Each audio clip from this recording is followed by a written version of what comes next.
Bismillahirrahmanirrahim. Assalamu alaikum, dear viewers. Inshallah, in our today's class, we are going to talk about the structure and formulation of the past perfect tense.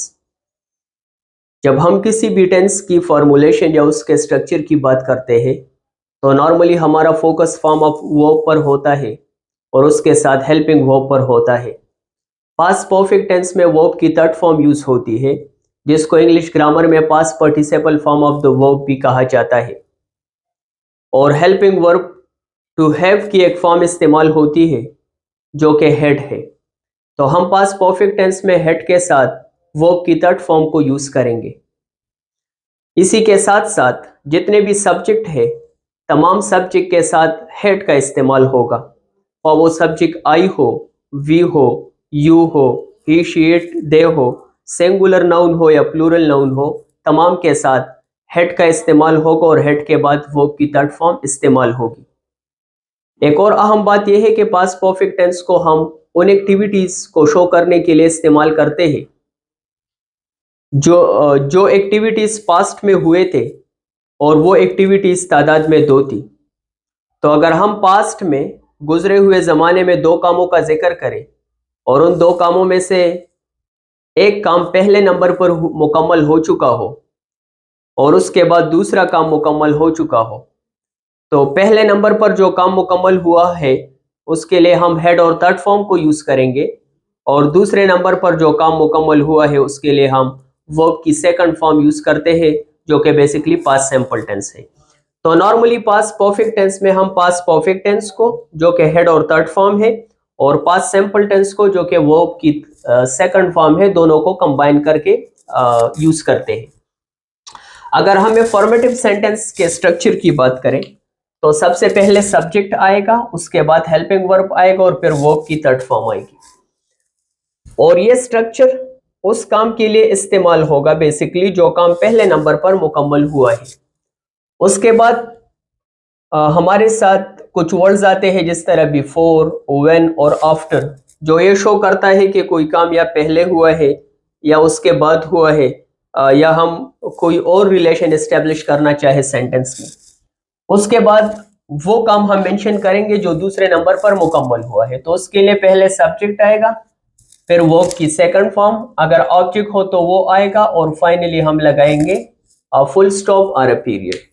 तो affirmative sentences में पहले number पर जो काम हुआ है उसके लिए हेड और थर्ड फॉर्म और दूसरे नंबर पर जो काम हुआ है उसके लिए वर्ब की सेकंड फॉर्म यूज होगी। Here is an example, they had already left when I arrived. अब इस सेंटेंस को एनालाइज करने से पता चलता है कि दे हैड ऑलरेडी लेफ्ट, यहाँ पर हेड है और लेफ्ट है तो इसका मतलब है कि ये काम पहले हुआ है। दे had already left, they subject है, हेड हेल्पिंग वर्ब है और लेफ्ट वर्ब की थर्ड फॉर्म है। ऑलरेडी पहले सेंटेंस का स्ट्रक्चर है, ये शो करता है कि ये काम पहले हुआ है, पहले हुआ था, इसका मतलब है कि वो वहां से पहले जा चुके थे। When I arrived, जब मैं वहां पर पहुंचा, तो यहाँ पर बेसिकली हमने when को उठाया है यहाँ पर सेंटेंस के स्ट्रक्चर के हवाले से। आई सब्जेक्ट है और वर्ब की थर्ड सेकंड फॉर्म अराइव्ड है और इस सेंटेंस में ऑब्जेक्ट नहीं है क्योंकि जरूरत नहीं है। So they had already left when I arrived. एक और बात जो मैं रिपीटेडली करता चला आ रहा हूँ तमाम वीडियोस में कि इंग्लिश सेंटेंस में सब्जेक्ट और वर्ब का होना जरूरी है। ऑब्जेक्ट का होना सेंटेंस के मीनिंग के लिए हर वक्त जरूरी नहीं होता।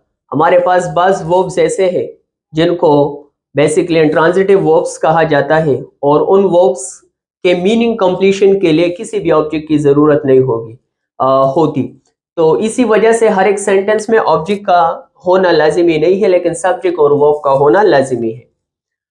इसी तरह अगर हम नेगेटिव सेंटेंसेस की बात करें तो नेगेटिव सेंटेंस में सब्जेक्ट पहले आता है, फिर हेल्पिंग वर्ब आता है, फिर नॉट आता है, फिर वर्ब की थर्ड फॉर्म आएगी। तो वर्ब की थर्ड फॉर्म और हेड, इसको हम पहले नंबर पर जो एक्टिविटी मुकम्मल हुई है उसके लिए इस्तेमाल करेंगे। फिर उसके बाद बिफोर, व्हेन, आफ्टर ऐसे अल्फाज आते हैं जैसे दूसरे अल्फाज जो कि सेंटेंस के स्ट्रक्चर को मजीद क्लेरिफाई करता है। उसके बाद जो दूसरे नंबर पर काम हुआ है उसके लिए सब्जेक्ट के बाद वर्ब की सेकंड फॉर्म अगर ऑब्जेक्ट हो तो ओ लगाया जाता है, और फाइनली हम नेगेटिव सेंटेंसेस के एंड में भी फुल स्टॉप या पीरियड को प्लेस करते हैं। Here is an example, I had not eaten, मैं खाना नहीं खा चुका था, बिफोर आई मेट देम, उनसे मिलने से पहले, फॉर डिनर, शाम के खाने के लिए। तो उनसे मिलने से उनके साथ मुलाकात से पहले मैं खाना नहीं खा चुका था। So I had not eaten before I met them for dinner. अगर हम इंटरोगेटिव सेंटेंस की स्ट्रक्चर की बात करें तो हैड को, जो कि हेल्पिंग वर्ब है, सेंटेंस के बिगिनिंग में प्लेस किया जाता है, उसके बाद सब्जेक्ट, वर्ब की थर्ड फॉर्म, और फिर अगर ऑब्जेक्ट हो तो उसको प्लेस किया जाता है। और ये बेसिकली उस काम को मेंशन करता है, एक्टिविटी को, जो पहले नंबर पर हुआ था। उसके बाद बिफोर, व्हेन, आफ्टर एटसेट्रा आएगा, उसके बाद सब्जेक्ट, वर्ब की सेकंड फॉर्म, और फिर ऑब्जेक्ट आएगी। Had you finished your report, क्या आप अपना रिपोर्ट खत्म कर चुके थे? व्हेन ही रिक्वेस्टेड इट, जब उसने उस रिपोर्ट के लिए आपसे दरखास्त की, रिक्वेस्ट की। Had you finish your report, आप किसी से सवाल पूछ रहे हैं कि क्या आप ये काम पहले कर चुके थे उसके रिक्वेस्ट से पहले। तो दो कामों का जिक्र हो रहा है और हम ये एक्सपेक्ट कर रहे हैं कि एक काम दूसरे से पहले हुआ होगा। इसी तरह अगर हम नेगेटिव इंटरोगेटिव सेंटेंस की स्ट्रक्चर की बात करें तो पहले हेड आएगा, जो कि हेल्पिंग वर्ब है, उसके बाद सब्जेक्ट, फिर नॉट, फिर वर्ब की थर्ड फॉर्म, और फिर ऑब्जेक्ट। और ये उस एक्टिविटी को मेंशन करेगा जो बेसिकली पहले नंबर पर हुआ है। उसके बाद बिफोर, व्हेन, आफ्टर, इस तरह के वर्ड्स आएंगे, फिर सब्जेक्ट, वर्ब सेकंड फॉर्म, और अगर ऑब्जेक्ट हो, और फाइनली हम सेंटेंस के लास्ट में साइन ऑफ इंटरोगेशन को प्लेस करते हैं, क्योंकि इंटरोगेटिव जितने भी सेंटेंसेस होते हैं they always end with a sign of interrogation or with a question mark. Here is an example sentence, had you not completed your work before you went home, कि अगर जाने से पहले आप अपना काम मुकम्मल नहीं कर चुके थे। तो ये एक सवाल है बेसिकली, और नेगेटिव इंटरोगेटिव इसी वजह से है कि इसमें सवाल भी है और at the same time negative sense भी कन्वे हो रहा है। हम इस सेंटेंस को इस तरह भी लिख सकते हैं, हेड और नॉट को हम कंबाइन कर सकते हैं और इसको हम कंट्रैक्शन के फॉर्म में भी लिख सकते हैं। हेड और नॉट को कंबाइन करें तो ये बन जाएगा hadn't you completed your work before you went home, and finally a sign of interrogation। तो नेगेटिव इंटरोगेटिव सेंटेंस में हम हेड और नॉट को कॉन्ट्रैक्टेड फॉर्म में भी लिख सकते हैं।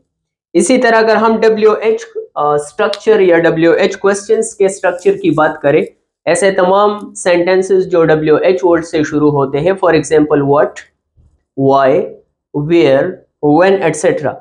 तो WH वर्ड पहले आएगा, उसके बाद हेड आएगा जो कि हेल्पिंग वर्ब है, फिर सब्जेक्ट आएगा, फिर वर्ब की थर्ड फॉर्म आएगी, फिर ऑब्जेक्ट आएगा। और ये पहले नंबर पर जो एक्टिविटी मुकम्मल हो चुकी हो तो उसके लिए इस्तेमाल किया जाएगा। उसके बाद व्हेन, आफ्टर और बिफोर वगैरह आएगा।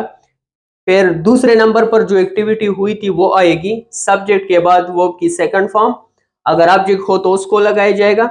और फाइनली सेंटेंस के एंड पर हम एक साइन ऑफ इंटरोगेशन लगाते हैं, क्योंकि ये भी एक इंटरोगेटिव सेंटेंस है। Here is an example, why had, why WH structure है, हेड हेल्पिंग वर्ब है, यू सब्जेक्ट है, लेफ्ट वर्ड की थर्ड फॉर्म है, द पार्टी यहां पर ऑब्जेक्ट है, व्हेन इसी तरह सब्जेक्ट है आई, देन गॉट, एंड फिर the rest of the sentence. Why had you left the party when I got there, जब मैं वहां पर पहुंचा तो आपने एक पार्टी क्यों छोड़ी। तो आप किसी से सवाल पूछ रहे हैं कि why had you left the party when I got there, जब मैं वहां पहुंचा तो आपने एक पार्टी क्यों छोड़ी। एक और अहम बात यह है कि चूंकि पास्ट परफेक्ट टेंस में हम दो टेंसेस को कंबाइन यूज करते हैं, हम हेड और थर्ड फॉर्म को यूज करते हैं और सेकंड फॉर्म को यूज करते हैं। तो जितने भी ये एग्जाम्पल सेंटेंसेस है इसमें हमने हेड और थर्ड फॉर्म को बेसिकली सेंटेंस के बिगिनिंग में प्लेस किया है, लेकिन हम इसको एंड में भी प्लेस कर सकते हैं, इससे कोई फर्क नहीं पड़ता, मीनिंग वही रहेगी।